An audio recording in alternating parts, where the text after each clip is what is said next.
harapan kami. Kami datang ke rumah. Kaulah satu-satunya harapan kami dalam hidup. Biarlah ibadah ini menyenangkan hati Tuhan. Dan biarlah kehadiran kami di sini menyukacitakan hati Tuhan. Berfirman Engkau Tuhan, kuasai ruangan ini bahkan ruangan hati kami yang terdalam.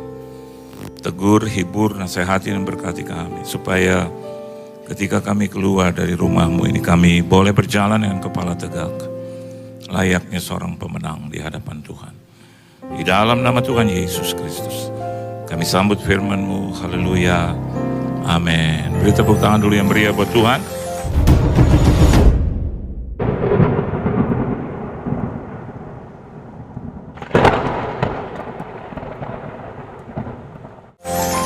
Silakan duduk, saudara. Shalom. Satu kehormatan bagi saya boleh melayani Tuhan dimanapun saya ditempatkan.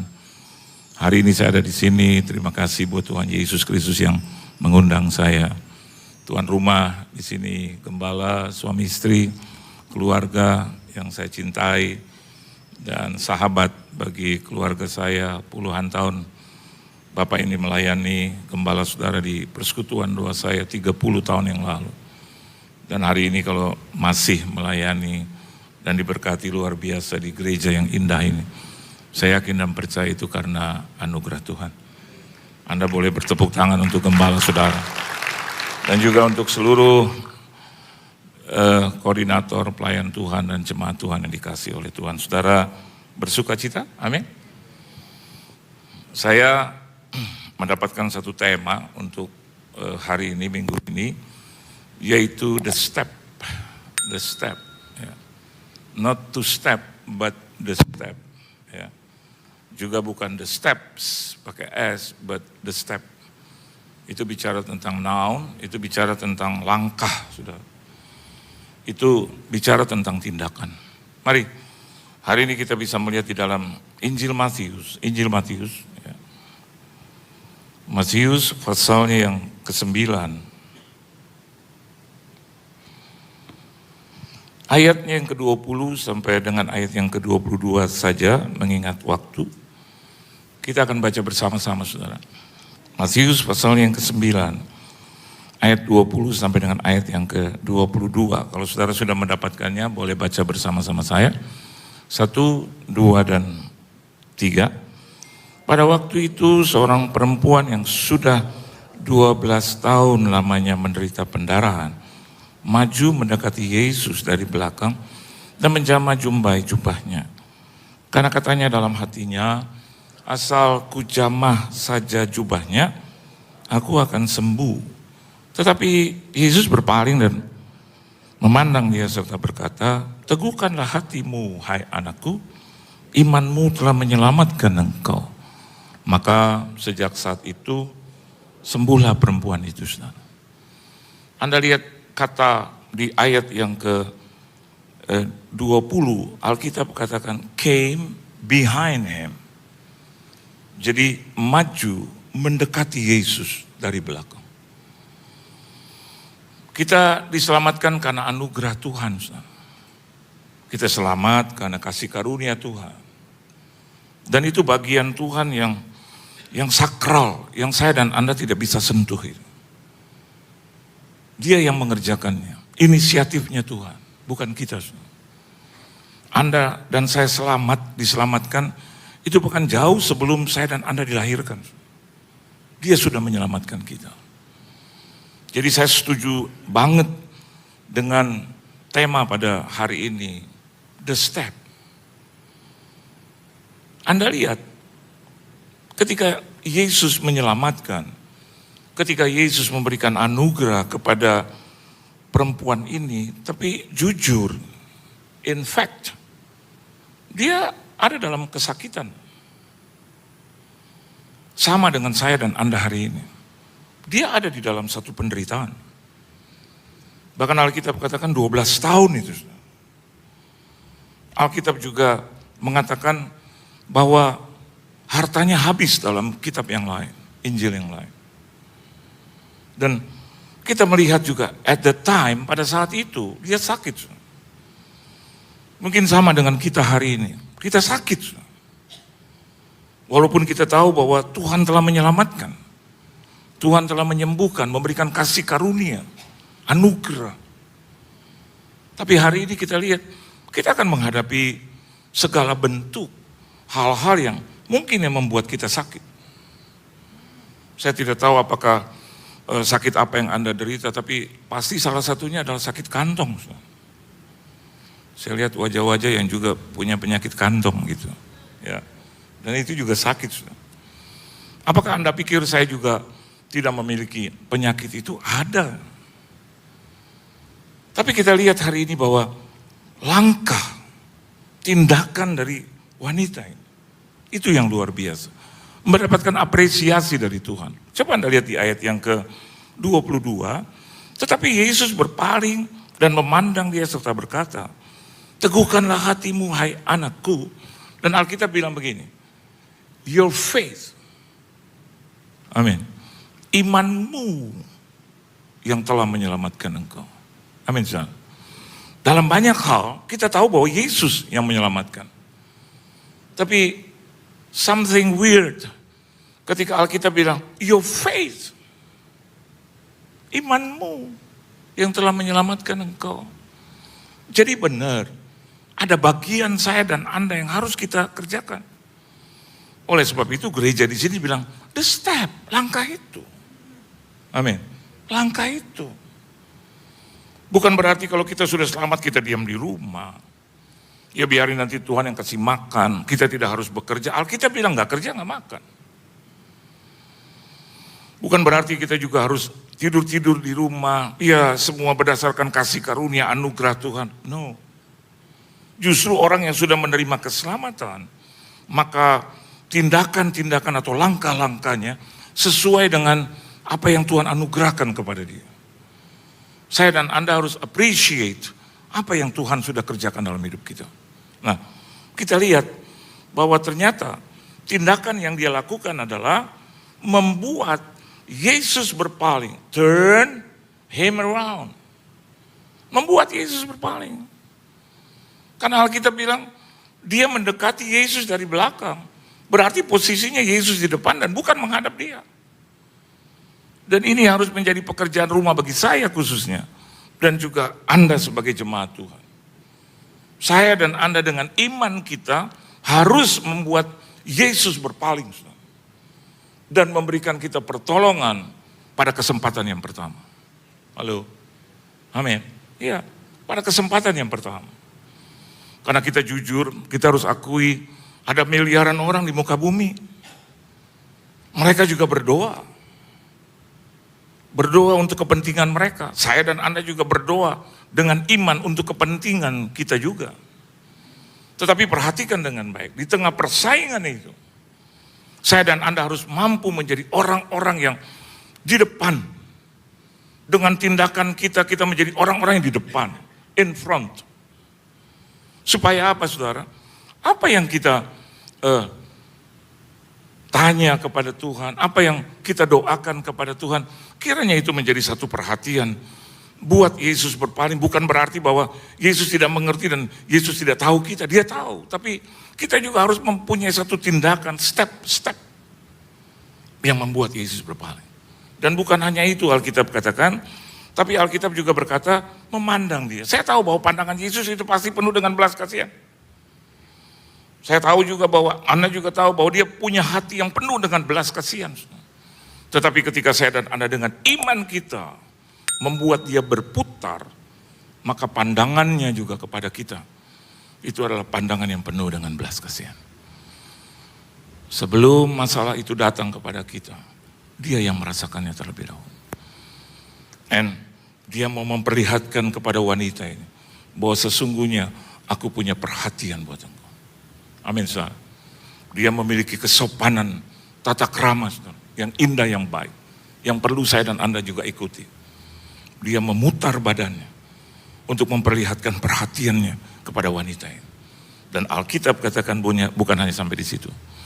Alkitab bilang dan berkata. Amin. Karena itu berhubungan dengan bagian terakhir.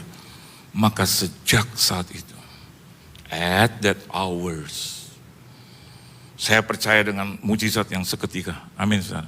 Tapi dengarkan baik. Not only gitu. Detik ini juga. No. Karena waktu Tuhan bukan waktu kita. Tapi the main point adalah Dia menyembuhkan dan menjawab kita pada waktu itu. Pada jam itu. Pada sekitar itu. Dan Alkitab katakan, sembuhlah perempuan itu. Nah, saudara tahu, apa yang menjadi kekuatan bagi wanita ini adalah imannya. Dalam banyak hal kita dengar, maka Yesus menyembuhkan. Maka Yesus menjamah dan menyembuhkan. Tapi hari ini kita belajar satu. Imanmu yang menyelamatkan engkau. Jadi di balik iman itu, yang pertama yang saya pelajari saudara, the step yang dimiliki oleh wanita ini. Coba Anda lihat kembali, Alkitab katakan di ayat yang ke-20, Alkitab bilang, pada waktu itu seorang perempuan yang sudah 12 tahun lamanya menderita pendarahan, maju mendekati Yesus dari belakang. Kata maju mendekati Yesus dari belakang, saya mendapatkan satu hikmat bahwa ini bicara tentang tindakan iman. Amin. Bukan hanya Anda punya iman, tapi iman itu juga harus diikuti dengan tindakan iman. Enggak hanya cuma beriman. Enggak cuma bilang I have faith. Yakobus 2 ayat 17, 18 katakan ini. Coba berikan kepadaku imanmu, perlihatkan kepadaku tanpa tindakan. Maka aku memperlihatkan imanku atau perbuatanku di dalam imanku. Penting saudara, kita harus melangkah dengan tindakan-tindakan iman. Kalau Anda mengasihi Tuhan, pergilah ke gereja. Amin saudara. Iya. Saya acap kali, saya bilang ke gereja, orang suka serang saya di media sosial. I don't care. Sekarang kan sudah cukup aman. Pergilah ke gereja. Itu tindakan iman. Halo. Kecuali ada ancaman itu. Ada apa? COVID. Yang pemerintah sendiri melarang. Sekarang kan udah stop. Come on. Pakai tindakan iman. Nah, saya juga suka diserang dengan berkata, berilah persembahanmu di gereja. Kenapa enggak? Halo, kenapa enggak? Kalau Anda pergi kemana-mana, makan, bukankah Anda harus juga membayar? Memberi itu, saudara. Bukankah di gereja Anda juga dilatih tentang hidup berkenan kepada Tuhan? Hidup suci di hadapan Tuhan. Amin. Bukankah di gereja juga Anda didoakan? Bukankah di gereja kita bersama-sama memuji memuliakan Tuhan dalam puji-pujian rohani? Bukankah baik adanya kalau orang-orang beriman ada dalam satu perkumpulan yang indah? Dan kalau kita tanya, kemana Pak uangnya? Nggak usah tanya. Anda sudah persembahkan kepada Tuhan, nggak usah tanya. Biarlah Tuhan membalas masing-masing dengan apa yang Anda persembahkan, apa yang Anda butuhkan. Saya selalu gitu, bukan saya sombong. Mau kasih buat Tuhan, udah. Nggak usah dipikirin, sudah. Anda makan di restoran saja, sesuai dengan apa yang Anda makan, Anda harus bayar di situ, ya udah nggak usah dipikirin. Halo, besok kan Anda makan lagi, bayar lagi.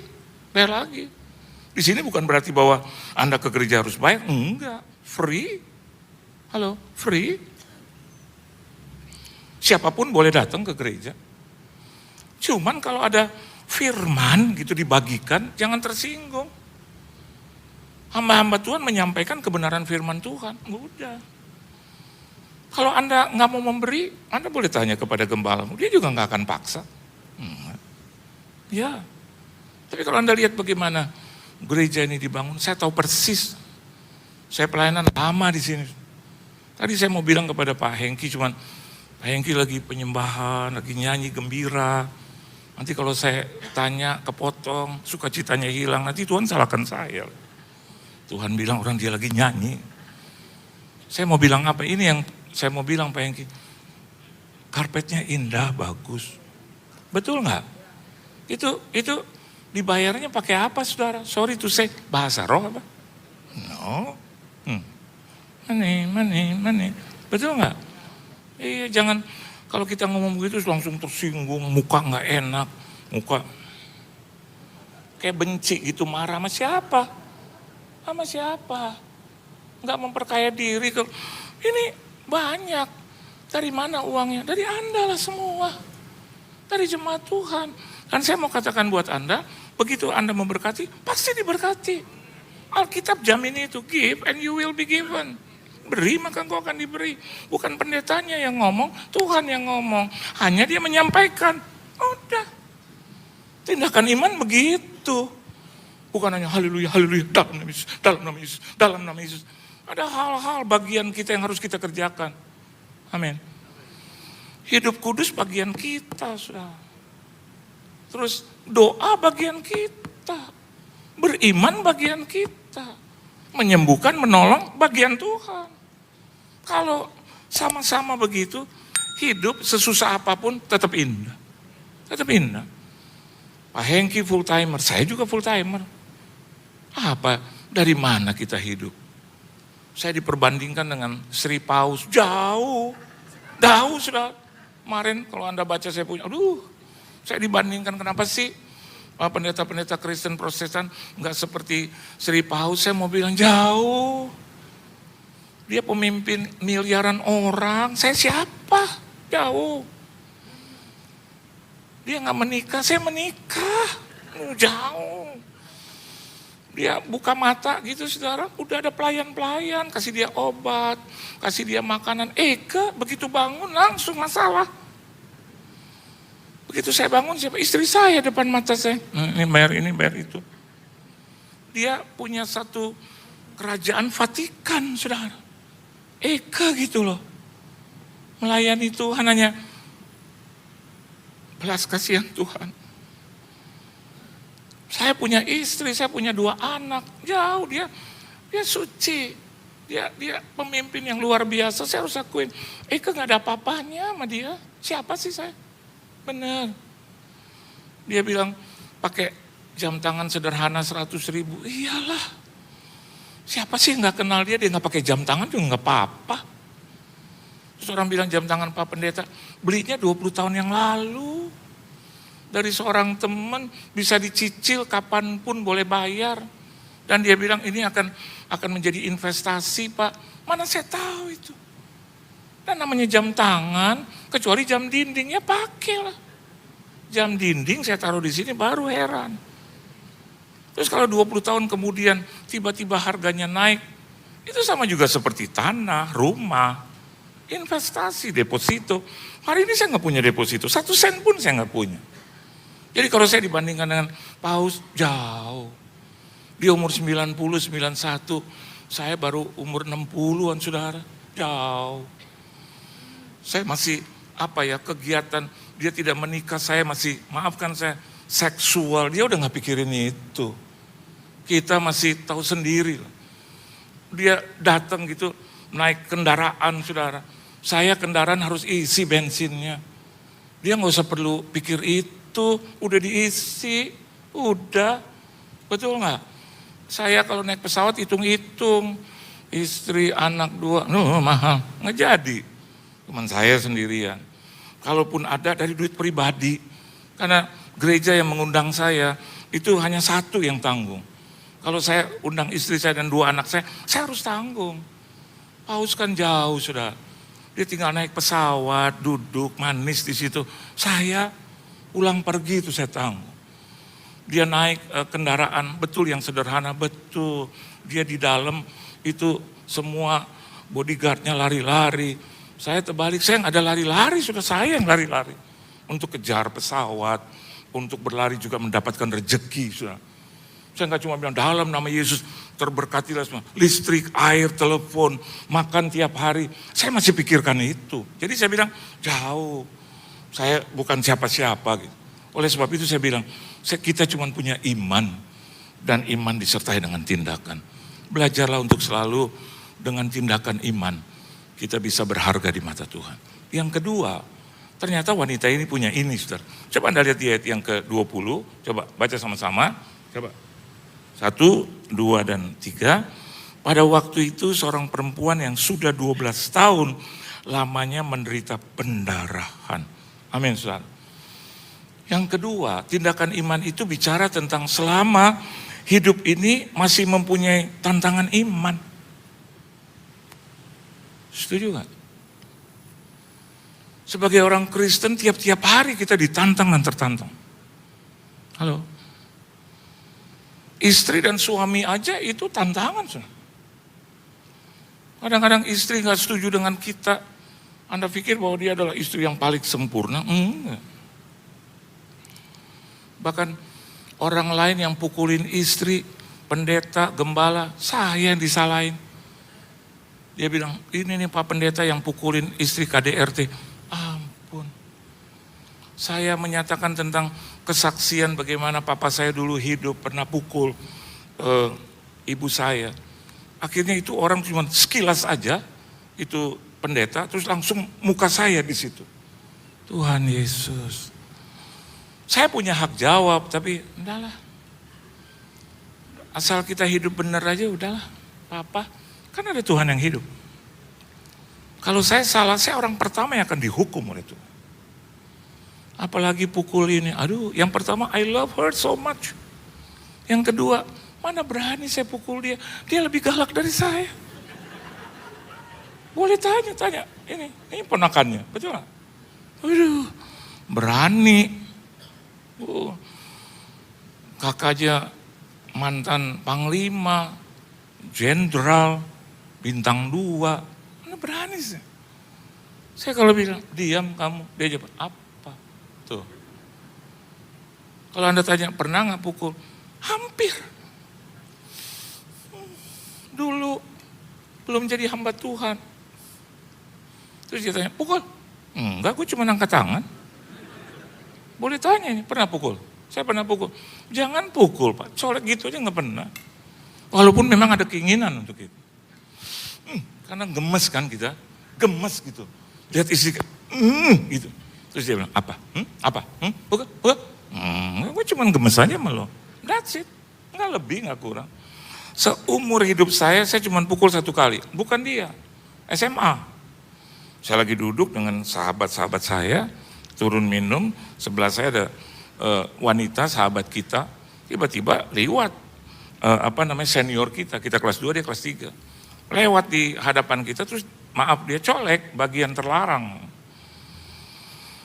Itu perempuan langsung teman saya, wah dasar lu gila lu setan. Gitu. Terus dia, gitu. Nah saya sebagai pria laki dia ngomong gini, kalau ada yang bisa bela gue, gitu. Yang lain 10 orang diam. Saya terus bilang, karena saya ada di sebelah dia, lu tersinggung. Ya. Saya turun. Saya cuma bilang kepada laki itu, bos minta maaf, nggak boleh begitu. Waduh apa lo gitu? Bukan, gue cuma ngomong kebenaran. SMA itu. Bukan, udah saya pukul 1 kali. Udah. Terus kita ke kepala sekolah, udah damai. Seumur hidup itu 1 kali. Oleh sebab itu hari ini saya mau katakan buat Anda, ada banyak tantangan iman. Tapi kalau Anda dan saya mampu bertahan, saya yakin dan percaya, tindakan kita itu menghasilkan kebenaran di hadapan Tuhan. Kalau Anda benar, saya yakin Tuhan itu Tuhan yang benar dalam segala hal. Maka dia akan menjadi hakim, saudara. Ya. Dan yang terakhir, yang ketiga. Ya. Coba Anda lihat di ayatnya yang ke-21 mulai. 1, 2, dan 3. Karena katanya dalam hatinya, asal ku jamah saja apa saudara? Jubahnya. Jubah itu milik siapa saudaranya? Yesus Tuhan. Amin. Yang ketiga, tindakan iman itu atau tindakan the step itu bicara tentang tumpuan. Kalau Anda berjalan, maka dasar itu yang Anda injak itu, Anda harus tahu sesuaikan dengan kakimu atau dengan bobotmu. Saya namakan ini tumpuan iman. Jadi kalau saya dan Anda berdiri benar dengan kekuatan di bawah itu bagus, Alkitab bilang dia bertumpu di atas Yesus Kristus. Itu yang benar. Dalam hidup ini saudara, tindakan yang Anda lakukan, step yang Anda lakukan, harus juga bekerja sama dengan apa? Dengan apa yang Anda injak. Atau dengan kata lain saya mau katakan dalam rohani, tumpuan kita itu harus yang betul-betul solid. Dan saya mau katakan, hanya Yesus yang paling solid. Yesus yang paling solid. Harapanmu, taruh, dasarmu adalah Kristus. Pelayanan di tempat ini haruslah Kristus. Bukan uang. Kita melayani Tuhan bukan karena uang, bukan. Tapi kalau di dalam pelayanan itu kita diberkati, pasti. Karena Tuhan sudah berjanji. Saya punya sahabat ini. Ini teman saya dari SD. Saya kaget juga. Tuhan sempilin dia di sini sudah. Dan saya bersyukur setelah puluhan tahun. Ini SD umur 5 tahun, 6 tahun. Ya, SD kelas 1. Berarti 56 tahun yang lalu saya kenal dia. 56. Puji Tuhan saudara. Ketemunya di mana? Di sini. Puji Tuhan, bukan di bar. Bukan di tempat-tempat yang gak baik, Pak. Bener gak? Saya lihat dia masuk ke VIP, terus dia bilang, masih kenal aku gak? Udah lupa lah, 56, dulu segini sudah, orang udah segini gitu. Coba aku siapa? Aduh, saya kenal orang 100, 1000, 10.000, 100.000 kali selama pelayanan. Saya bilang, siapa ya kamu? Saya teman SD kamu. Oh, nama saya ini, saya juga harus ingat kembali gitu, SD gitu saudara. Ya. Saya harus ingat-ingat lagi. Terus dia bilang, namanya ini tinggalin. Oh iya betul, kamu teman SD. Tapi sisi lain, kita boleh melayani di tempat ini. Anda sebagai koordinator, mungkin sebagai seseorang yang melayani tempat ini. Saya pun demikian. Saya melayani Tuhan. Sampai hari ini kita masih sehat, diberkati Tuhan. Karena tumpuan iman kita adalah Kristus. Kita dipertemukan karena Kristus Yesus. Karena kasih karunia Tuhan yang indah. Oleh sebab itu, kalau Anda mau berharap, kalau Anda ingin bergantung, maka Anda harus punya landasan yang kuat. Landasannya harus Yesus. Tidak akan pernah kita berkata, kita mau mundur. Nggak akan pernah. Nggak akan. Kita tidak akan pernah mengancam-mengancam gereja atau institusi itu agama. Enggak. Tidak akan pernah kita kecewa kepada Tuhan. Amin. Seumur hidup saya, dia tidak pernah mengecewakan saya. Enggak pernah. Saya yang sering mengecewakan dia. Tapi dia tidak pernah mengecewakan saya. Kenapa demikian? Karena dia adalah Tuhan yang sempurna. Karena dia adalah Tuhan yang selalu bertanggung jawab. Tuhan Yesus memberkati saudara. Beri tepuk tangan yang meriah buat Tuhan. Tunduk kepala kita doa. Dengan apa yang ada di diri kami, ajar kami untuk bertindak, untuk melangkah sebagai orang-orang yang telah memperoleh keselamatan, sebagai orang-orang yang telah menerima anugerah Tuhan. Wajib bagi kami juga untuk bertindak sesuai dengan apa yang Tuhan beri bagi kami. Sebagai orang yang selamat, maka kami harus berjalan di jalan keselamatan ini. Sebagai orang-orang yang menerima anugerah, kami juga harus bertindak sesuai dengan anugerah Tuhan yang kami berikan, yang kami terima dari Tuhan. Berkati seluruh jemaat-Mu, keluarga, rumah tangga, bisnis, usaha, mata pencaharian, pekerjaan, perusahaan, perekonomian, kesehatan, tubuh, jiwa, dan roh mereka. Berkati pelayanan mereka juga. Berkati keuangan finansial, jodoh, studi, pendidikan, pergaulan mereka, gereja mereka. Dimanapun mereka berada, diberkati dan jadi berkat. Di dalam nama Tuhan Yesus Kristus, kami sudah berdoa, mengucap syukur dan berterima kasih. Haleluya. Amin.